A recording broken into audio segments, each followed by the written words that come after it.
Fait que bon matin tout le monde. Alors, toujours dans la 1689, chapitre important, sont tous importants, doctrine importante, doctrine un petit peu plus difficile à comprendre, la sanctification, à mon humble avis en tout cas, plus difficile un petit peu à comprendre et à enseigner que la justification. Ne vous en sortez pas. Encore une fois, la justification ne dépend pas de la sanctification. Donc, un peu comme à l'époque, ou l'Église catholique romaine, peut-être, si tu deviens saint dans ta vie quotidienne, tu vas pouvoir être déclaré juste, être un juste.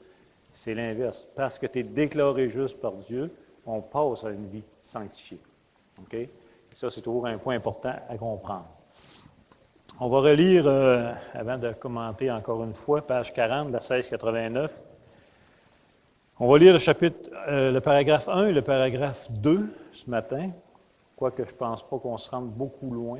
Je veux vraiment qu'on prenne le temps, et pour moi et pour vous, dans cette doctrine-là, qu'on puisse avoir la même compréhension pour bien comprendre.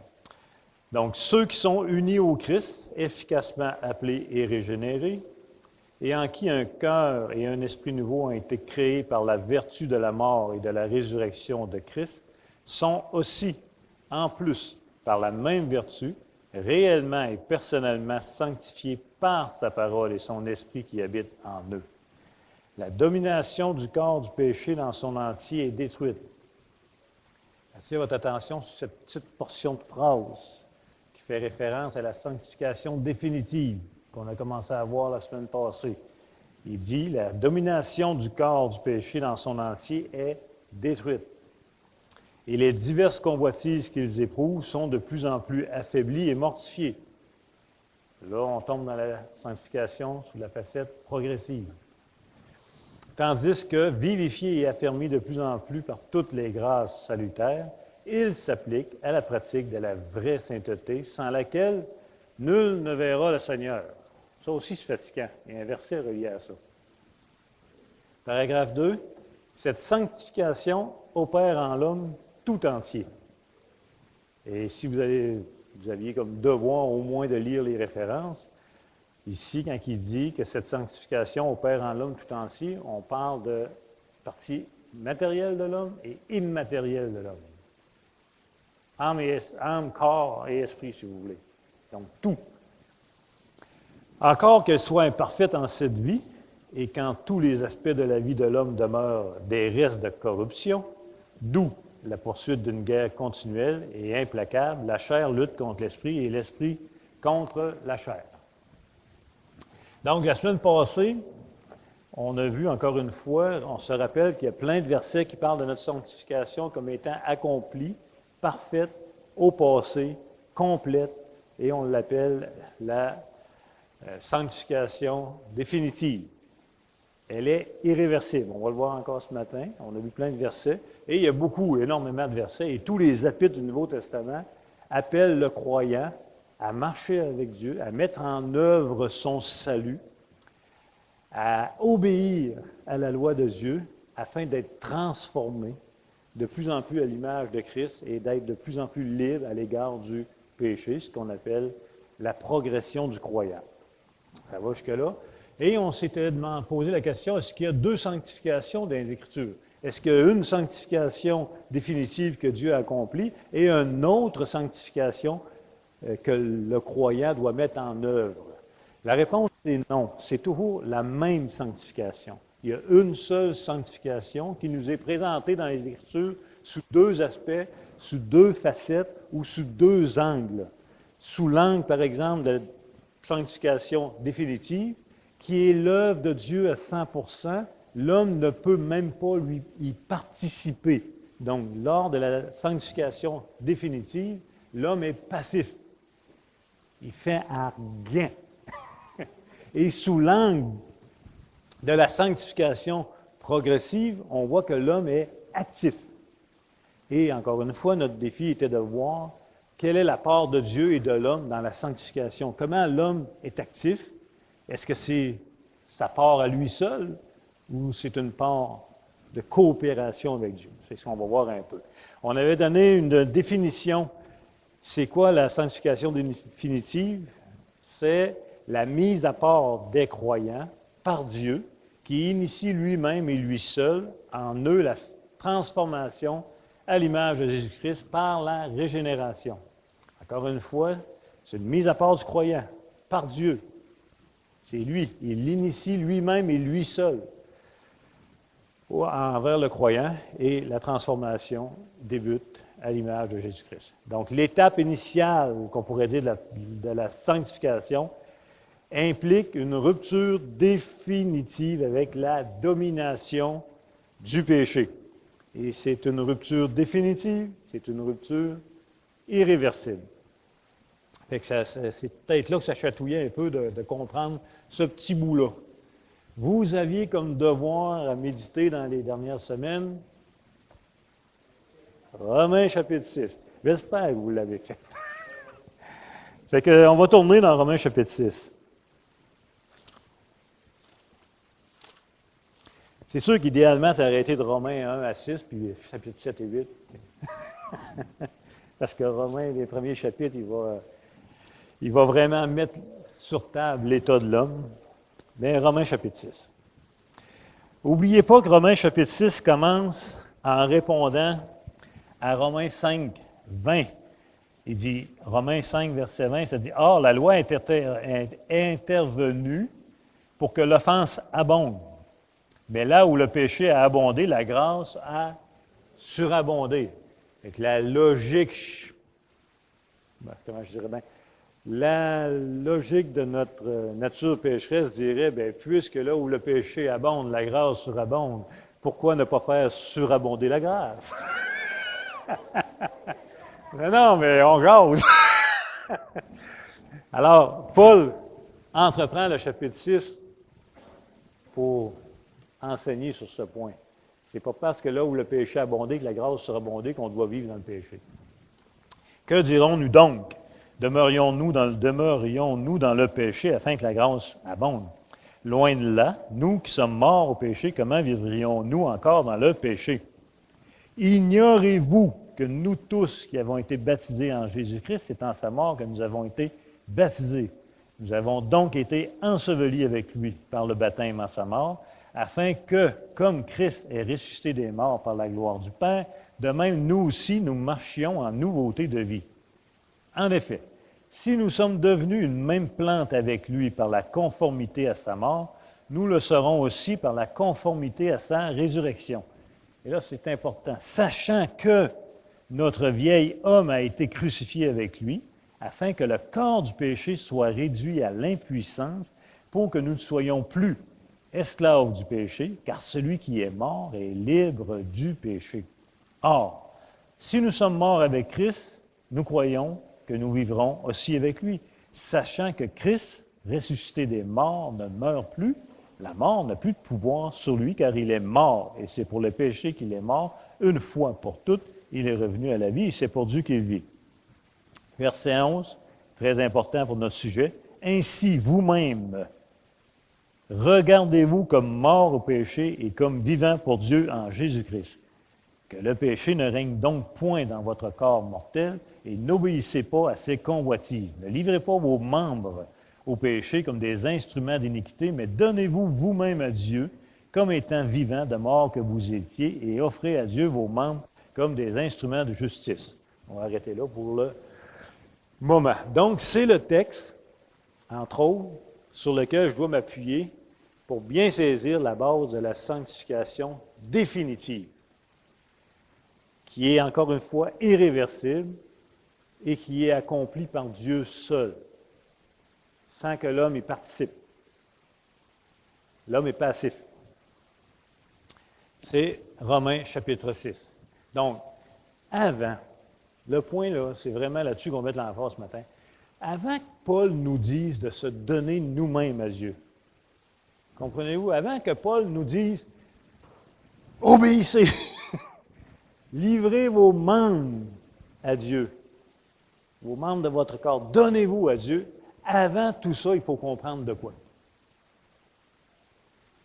Et c'est ce qu'il s'évertue à dire dans Romains chapitre 6. On vient de le lire. Je sais que ça peut paraître, on va le voir. C'est extrêmement important. Avant de vous mettre en action, il faut que vous compreniez de quoi. Donc, avant que Paul nous dit de se donner nous-mêmes à Dieu, il faut quoi?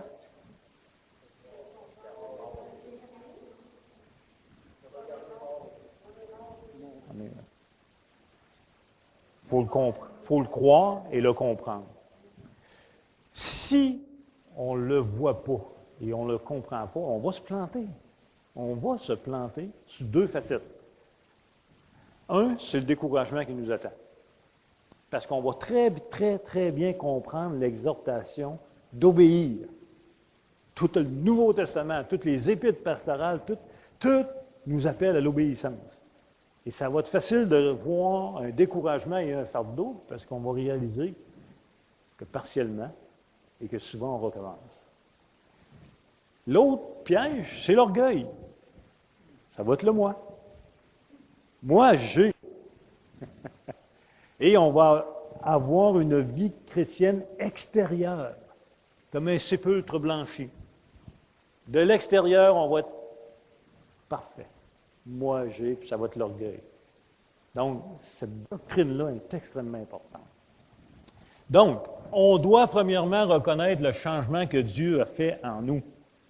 On doit premièrement reconnaître le changement que Dieu a fait en nous. Nous sommes libérés du deuxième P du péché. Et là, j'ai mon petit dessin, j'ai eu le temps de... Il est en dessous aussi. Je travaille fort pour vous autres, là, malgré tout. Là. Je ne sais pas si vous voyez, là. Tu ne regardes pas, là. Il dit, ben oui, il ne regarde pas. OK.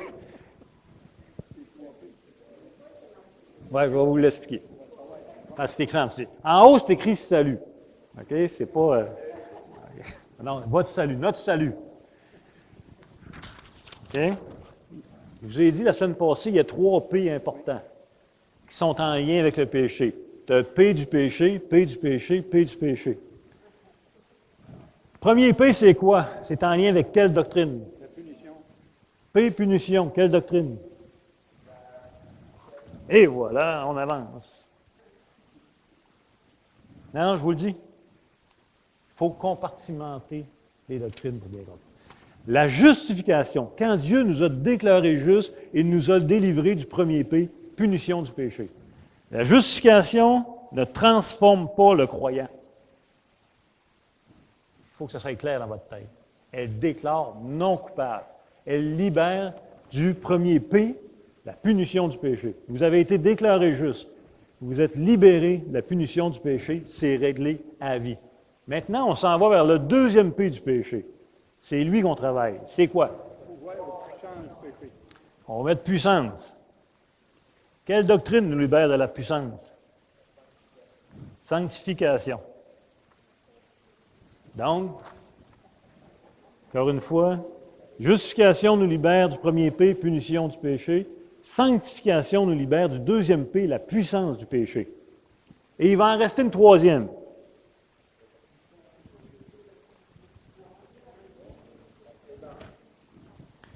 À suivre.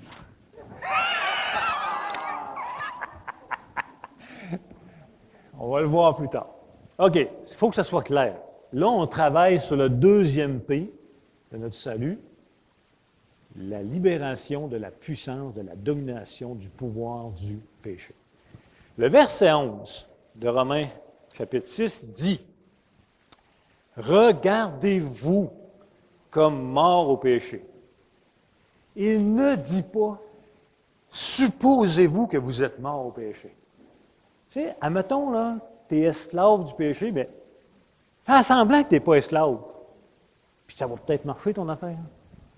Il ne dit pas supposer, tu comprends?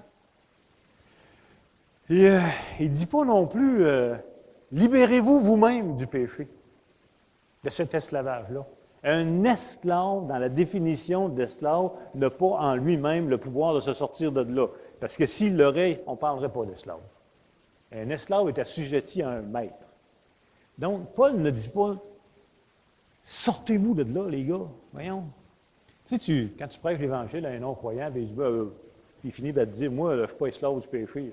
Il se croit pas esclave du péché. Mais là, tu te dis, mais tu es esclave, mon gars. Tu n'as même pas le pouvoir de penser que tu n'es pas esclave ou de naître au monde pas esclave. Tu ne peux pas.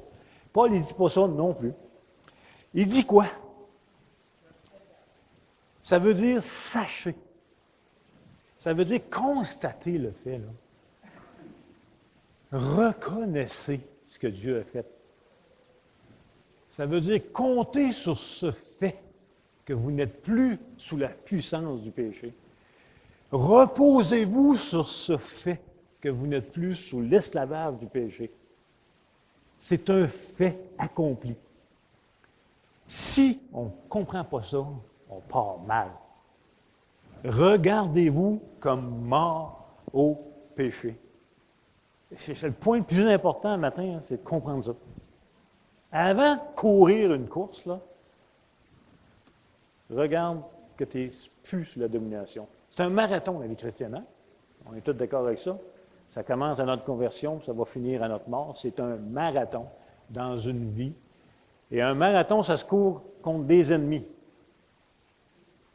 Tu veux gagner un marathon, il faut que tu battes tes ennemis. Hein? Et Dieu nous appelle dans un marathon, mais avant qu'on parte, il veut qu'on sache que nos ennemis sont vaincus. Oui, mais je vais les rencontrer. Oui, mais je les ai battus. Oui, mais ils vont me tenter de toutes sortes de manières en route pour faire retarder mes affaires. Oui, mais justement, je veux que tu saches avant de partir, là, que je les ai vaincus. Tu n'es plus sous le pouvoir de tes ennemis. À ça, court. Donc, vous n'êtes plus sous la domination du péché.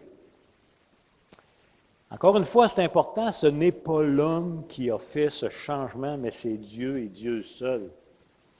L'homme n'a pas participé au fait qu'il n'est plus sous la domination du péché, qu'il n'est plus sous la puissance du péché. C'est l'œuvre de sanctification de Dieu. Et il le fait définitivement et c'est irréversible. Maintenant, si je pose la question, quelle part de Dieu dans la sanctification?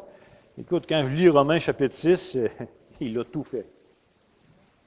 Il a tout fait par la délivrance de la puissance du péché. Là, je le sais que dans vos têtes, vous pensez peut-être à vous-même ou à d'autres croyants qui vont dire, ouais, bien, j'en connais que. On en a toujours un qu'on connaît que. J'en connais que si Dieu est son croyant, mais si Dieu a vraiment anéanti la puissance du péché, ça ne paraît pas pantoute. D'accord avec vous?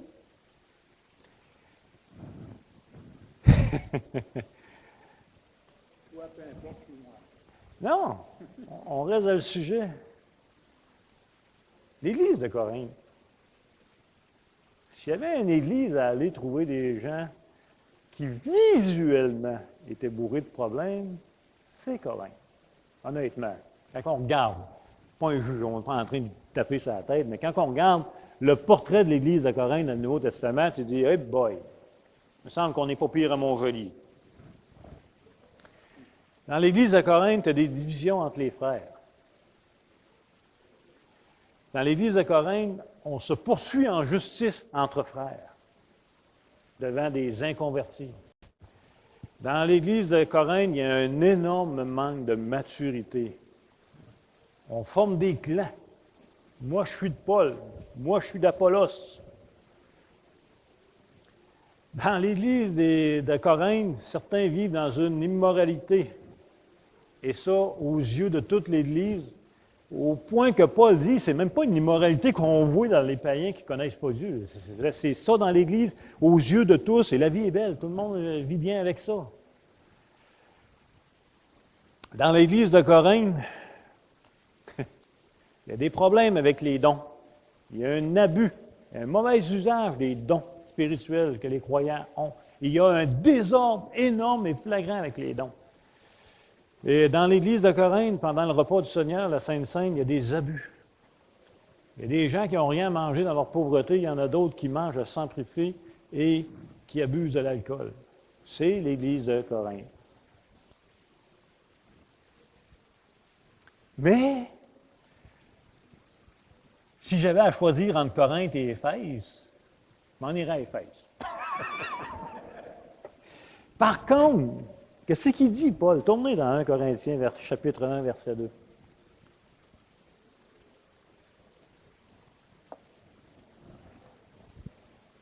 « 1 Corinthiens 1, 2, il va parler de l'Église de Corinthe. Il va parler des croyants de l'Église de Corinthe. 1 Corinthiens, chapitre 1, le verset 2. On va tourner, moi tout. Vous êtes prêts? On peut lire le verset 1. Paul, à être apôtre de Jésus-Christ par la volonté de Dieu, le frère Sosthène, à l'Église de Dieu. C'est l'Église de Dieu qui est à Corinthe, à ceux qui ont été sanctifiés en Jésus-Christ, saints par vocation, et à tous ceux qui invoquent en quelque lieu que ce soit le nom de notre Seigneur Jésus-Christ, leur Seigneur et le nôtre. C'est pas merveilleux? Sanctification définitive, totale, accomplie, irréversible de Dieu.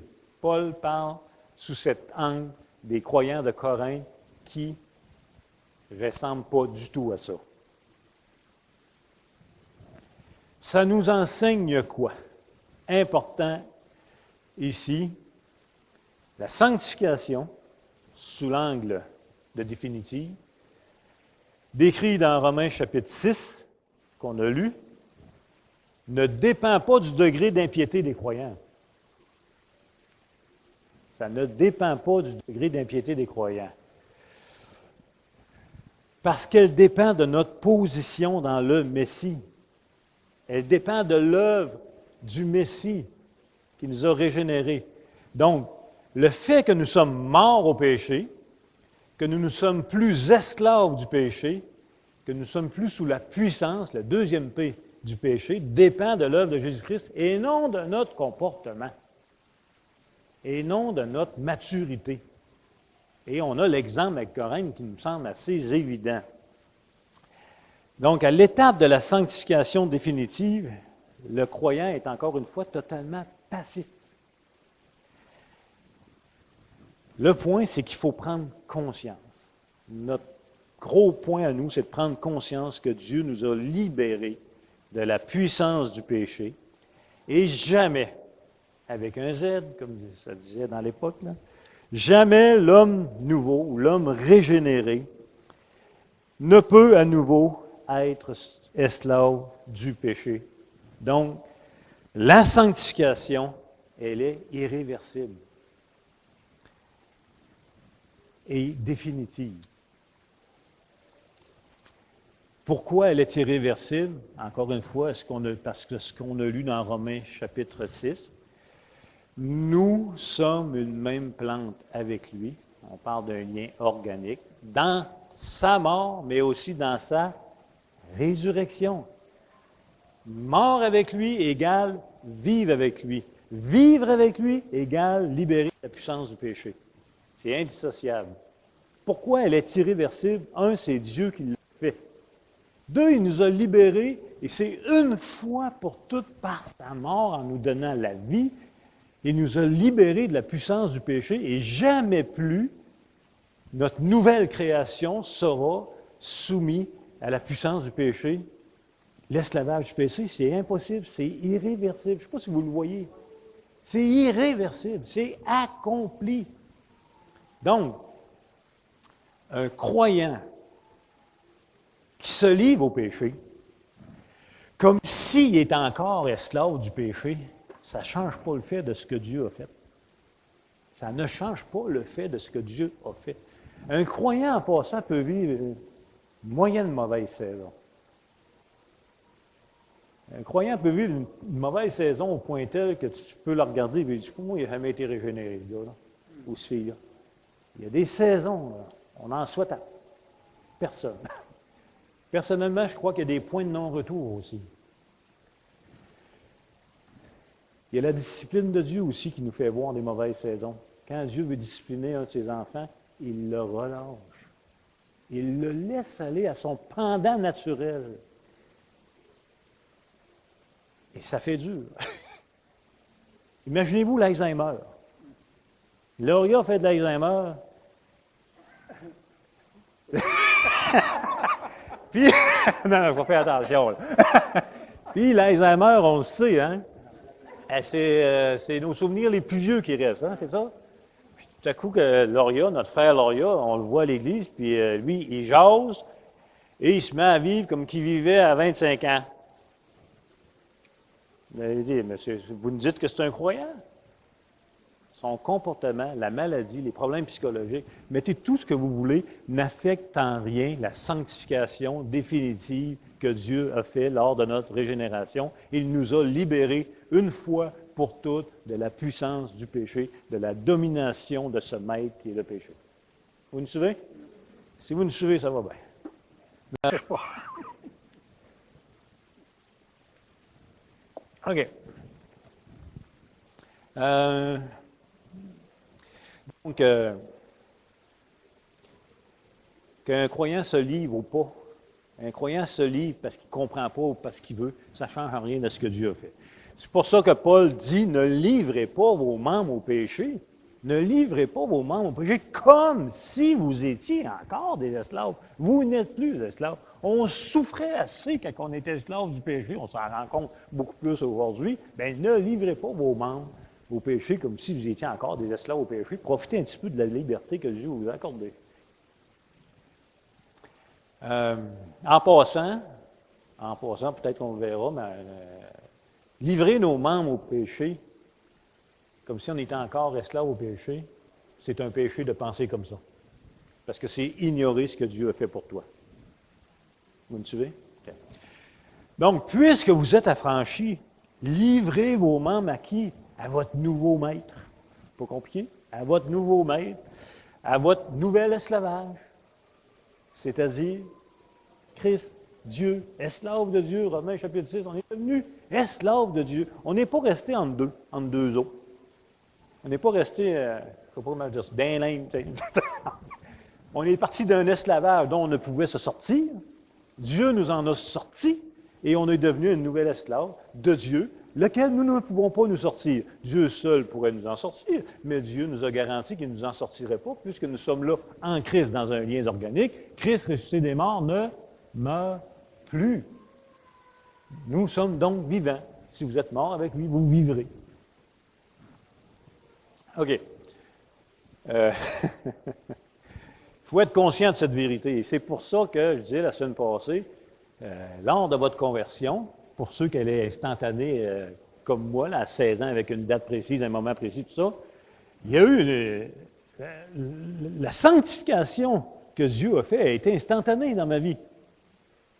J'ai eu des nouvelles affections, une nouvelle volonté, un renouvellement d'intelligence sur une partie.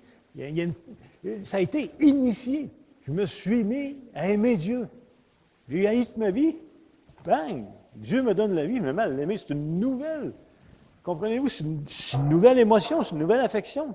Il y a eu des nouvelles volontés.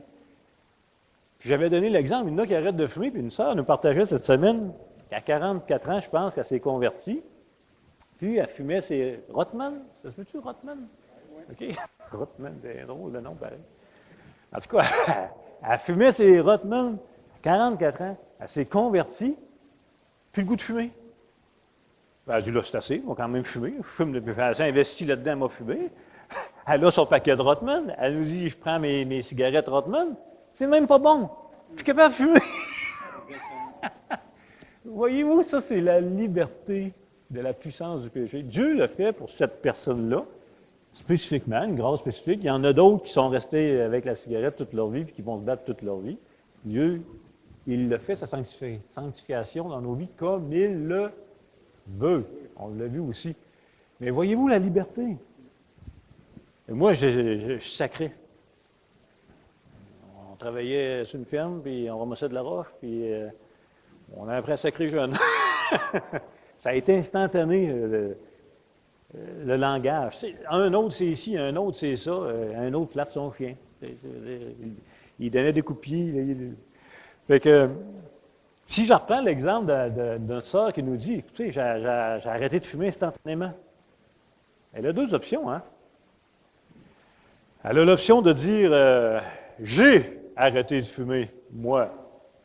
J'ai de la volonté, moi. Et de juger les autres qui ne sont pas capables d'arrêter de fumer en disant « Prends-toi en main! » L'orgueil. Mais si elle réalise, regardez-vous vous-même comme mort au péché, si elle réalise ce que Dieu vient de faire dans sa vie, qu'il l'a libérée de la puissance du péché et que Dieu lui accorde une grâce pour qu'elle puisse le voir dans une sphère de sa vie immédiate et constante, c'est merveilleux. Donc, il ne faut jamais ignorer ce que Dieu a fait premièrement. Question. Encore une fois, est-ce que la sanctification est la base de notre justification?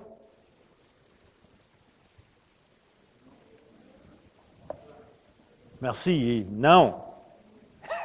Et on va leur dire, là. Est-ce que notre sanctification est la base de notre justification? Non. Est-ce que notre sanctification est nécessaire au salut?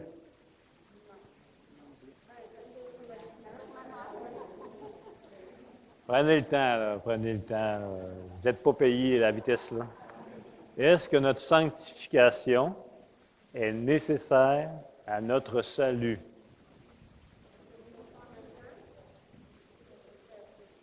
On va la poser différemment. Est-ce que la libération de la puissance du péché est nécessaire à votre salut? Ah, ah! Et ceux qui ont fait leur devoir, qui ont lu les versets de la référence de 689, elle donne une référence. Tournez avec moi dans Hébreux 12, 14. Hébreux 12, 14. On ne passera pas la leçon matin. Hébreux 12, 14, vous êtes là? Recherchez la paix avec tous et la sanctification, sans laquelle personne ne verra le Seigneur.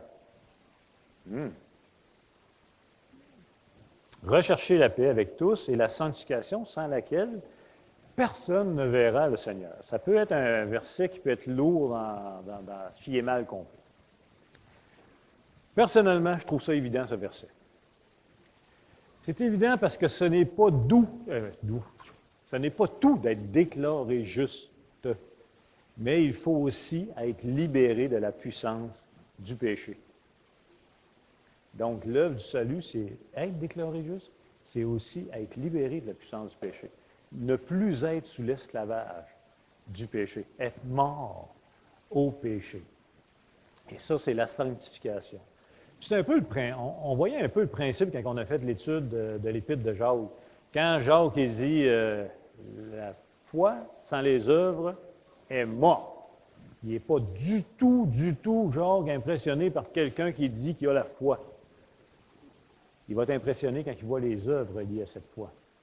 C'est un peu le même principe, notre sanctification. C'est ce qui transforme l'homme. C'est l'évidence que nous sommes déclarés justes. Et oui, sans la sanctification, nul ne verra le Seigneur. Pour moi, ce n'est pas compliqué nécessairement. Parce que notre sanctification, c'est Dieu qui l'a fait, et elle est accomplie, définitive et irréversible.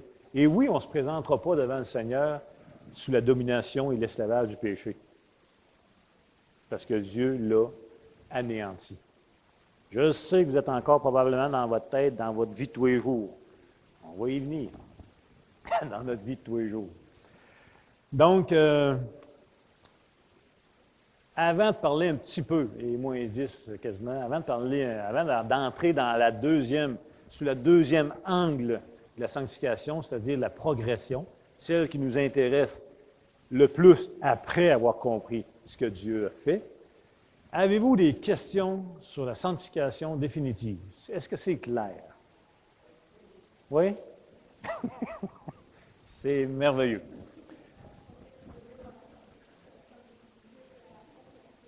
Non, la sanctification définitive, c'est ce qu'on a vu dans Romains chapitre 6.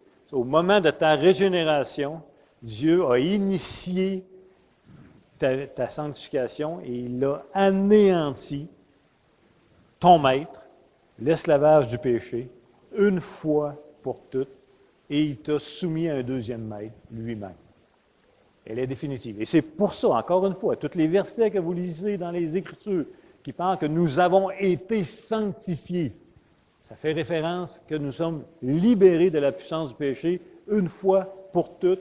Nous n'y avons pas participé. C'est l'œuvre complète et totale de Dieu. Ceux qu'il a appelés, il les a aussi justifiés. Ceux qu'il a justifiés, il les a aussi sanctifiés. Et là, je vous donne le punch du troisième P. Ceux qu'il a aussi sanctifiés, il les a aussi glorifiés. Bon? Donc, ce qu'on va faire, on va arrêter là. Je suis content parce que vu que c'est bien compris, la sanctification définitive, ça va être vraiment plus facile de comprendre notre sanctification progressive, notre vie au quotidien en tant que croyant. Fait qu'on va reprendre là-dessus la semaine prochaine, puis on va voir comment Dieu nous sanctifie progressivement, comment il nous transforme, qu'est-ce qu'il utilise pour nous transformer de jour en jour.